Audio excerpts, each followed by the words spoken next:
بسم الله الرحمن الرحيم. السلام عليكم ورحمة الله وبركاته. كسو دوادا مركلة iyo cashirkeeni taxanaha ahaa ee AutoCAD-ka. maanta haddii uu ilaahay yiraahdo waxaan ku baran doonaa waxa la yiraahdo modifying objects-ka oo kuwa meesha ku jira. run ahaantii modifying objects-ka waa aad iyo aad ay muhiim u yihiin inuu qofka markuu AutoCAD-ka baranayo waxyaabaha markuu ugu horeeyo in la barto loo baahan yahay weeyaan. marka hadduu ilaahay yiraahdo qaybtan waxaan ku baran doonaa modifying objects qaybo kamid ah iyo qaabka u shaqeeyaan sida loo isticmaalo. marka haddii aan ku bilowno waxa loo yaqaano move ama inaa shaygan meeshiisa ka dhaqaajiso oo aad geyso meel kale. laba siyaabood bay ku furan tahay inaad sameyso. midda koowaad oo ah inaad meesha uu ku jiro tagto oo aad right click ku dhahdo left click ku dhahdo andho saas waa sameyn kartaa, ama inaad dhahano commandigiisa magaciisa inaan meeshan ku qorno move aan qorno kale saas kuma ku soo qabto then enter aad dhahdo. ujeedaa had waxa ku soo baxaya box series. boxkaas wuxuu kugu qoray wuxuu ku leeyahay select object, dooro shayga aad u baahan tahay inaad dhaqaajiso. marka anaga maanta shayga meesha loo yaala rabnaa inaan dhaqaajino afwan. marka koowaad waa highlight gareynaynaa.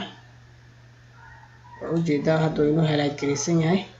marka highlight gareysato kabacdi waxaad dhahaysaa left click then wuxuu ku leeyahay waxaa cadeysaa base pointiga. then base pointiga waa kaas base pointiga waa kaas ujeedaa waa qaadi karaa hadda meeshan doono aan dhigi karaa oo move gareysan karaa. marka move-ta waxaan sameyn karaa hadda distance aniga aan u baahan inaan dhaqaajiyo kala aan dhaqaaji karaa.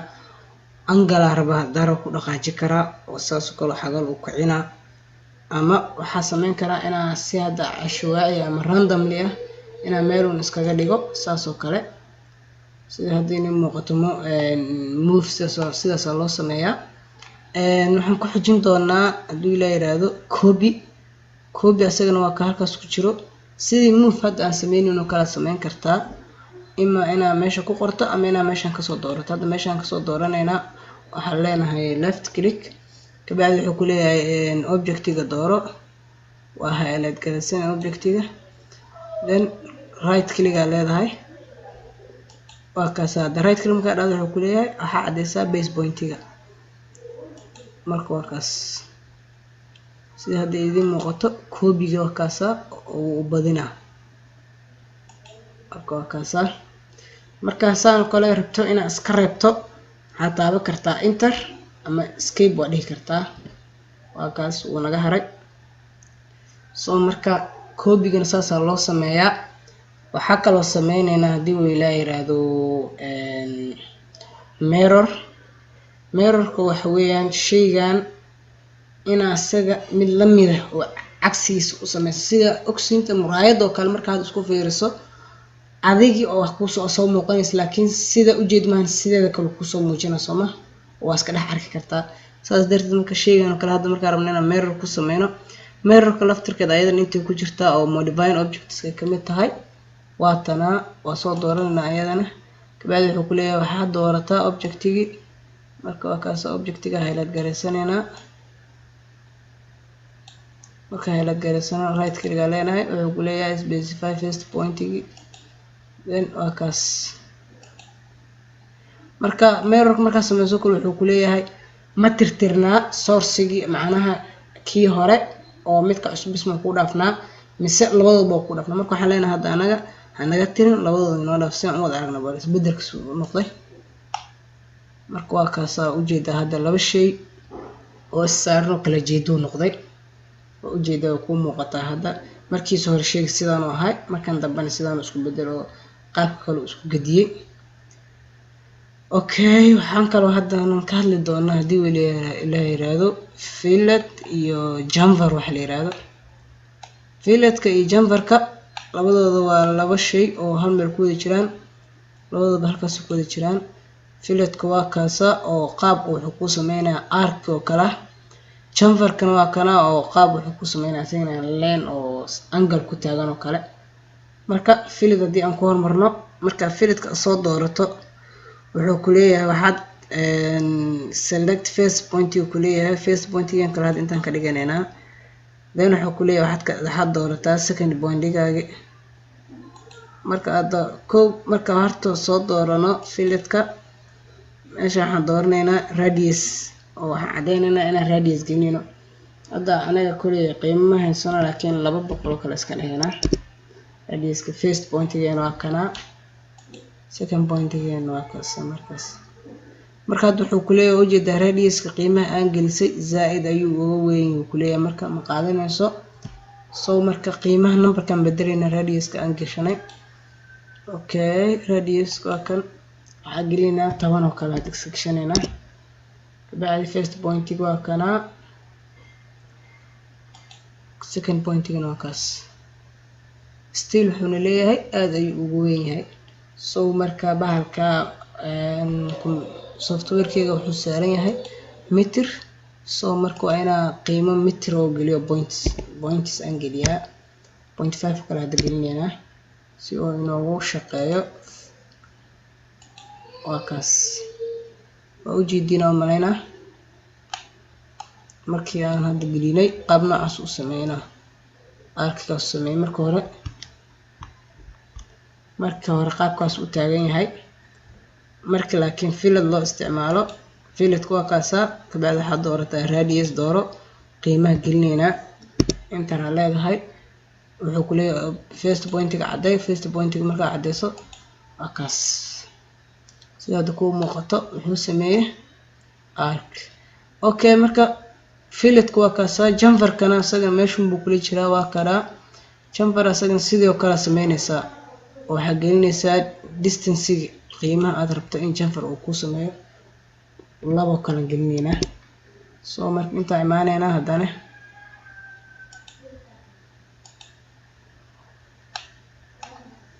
okay oo ku dhufanay kan kale ku dhufanaysaa isagana waa kaas. chamfer qaabkaas uu kugu sameynaa isagana oo ujeeda hadda chamfer qaabku uu sameysan yahay. chamferka waa soo dooranay baad markaa soo doorato waxaad gelinaysaa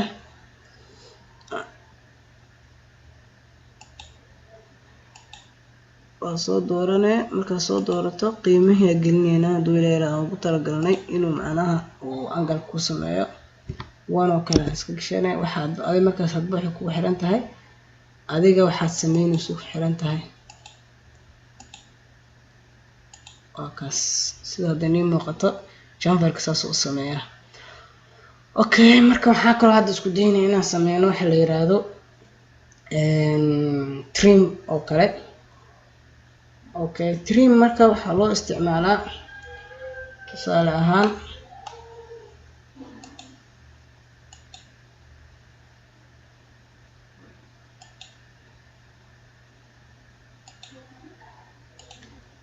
okay hadda meesha waxaan ku haysanaa leeman yar dhexda kaga jiraan soo ma. marka anaga waxaan u baahanahay leemanka qaybta banaankan waxaan banaanka ka jiro ma baahnin oo intaan yar dhexda ku jirto kala u baahan tahay inaad la soo harto. inta badan trimka wuxuu ka caawinaa markaad floor balaanka diyaarinayso sidoo kale. soo marka trimka waa kan asagana xagaas ku jira waa soo dooranaysaa. marka soo doorato inta aad leedahay kabacdi wuxuu ku leeyahay object-ga la trim gareynayo cad ku dhufo. marka trim marka saas u saar object-ga u saaro kale saas uu qaadanaa saas oo kale waa kaas oo ii tirtiray. hadaa u baahdaan labada leen dhexdooda kale waa bixin kartaa markaan oo kale waa kaas saas oo kale kugu sameynaa. kan haddana hadii ama saas u tiri karaa. okay leenkan kaadaan saas u bixinay. leen ala leenka rabto inaad bixiso kale saas u sameysan kartaa. trim marka wuxuu ku fududeynaa inaad leemankaaga si fudud u tirtirto sababtoo ah delete haddii aan sameyno oo leenka aan delete gareyno wax dhan uu naga bixinaa. laakiin trim leenka qaybta banaanka boundary ka jirto ama leenka kala banaanka ka jirto buu ka tirtiraa. okay trim marka haddii aan meesha uga tagno waxaa kaloo muhiim ah inaan barano waxa la yiraahdo offsetka offset marka waa kaasa horta offset asagana sidoo kale waxa loo isticmaalaa balaanka oo kale marka sameynayso gaba soo qaadada balaankaaga hadii uu sidaan yahay kale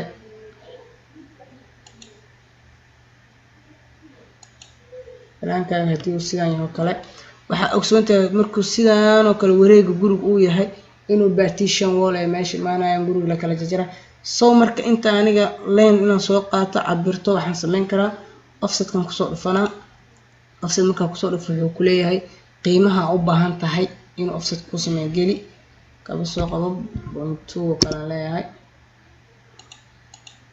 saasoo markii uu sameeyay leenkii aan hadda sameeyay uu ii copy gareynaa asaga akaas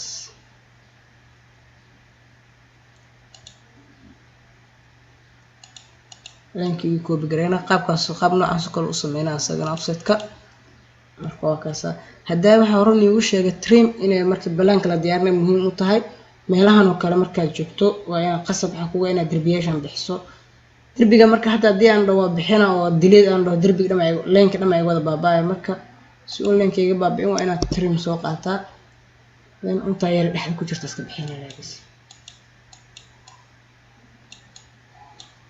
kaasas qaab noocaas ku sameeynaa marka okay waxaan kaloo sameynaynaa hadii uu yiraahdo waxa la yiraahdo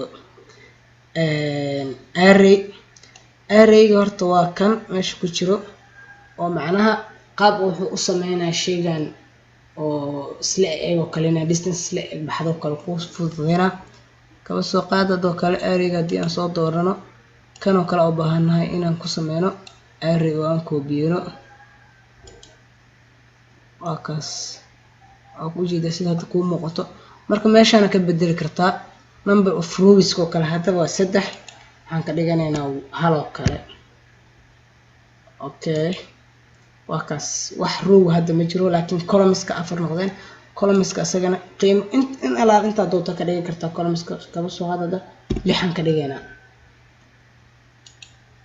ujeeda oo batay 6 xabo noqday 1 2 3 4 5 6 noqday ujeeda marka arrayga inta badan isaga wuxuu ku fududeynaa marka waxyaaba objects oo kale la diyaarinayo sida kuraasta iyo miisaska kale marka diyaarinayso kale oo u baahan tahay inaad sameyso marka hadii aan dhaho copy ku sameynaa copy-ga waxa dhib ugu ah inaa maanta dhan ku celiyo laakiin arrayga numberka u baahanahay gelina iyo distance-ga isku jiri karaan bas kabacdi si fudud uu keenaa marka aad u mahadsantihiin maanta casharkeen halkaan ku soo gabagabeynayna haduu ilaa yiraahdo hadii aad ka heshay please like subscribe channelkan subscribe saar si aad ula socoto waxyaabo fara badan oo la xiriiro casharada AutoCAD-ka ama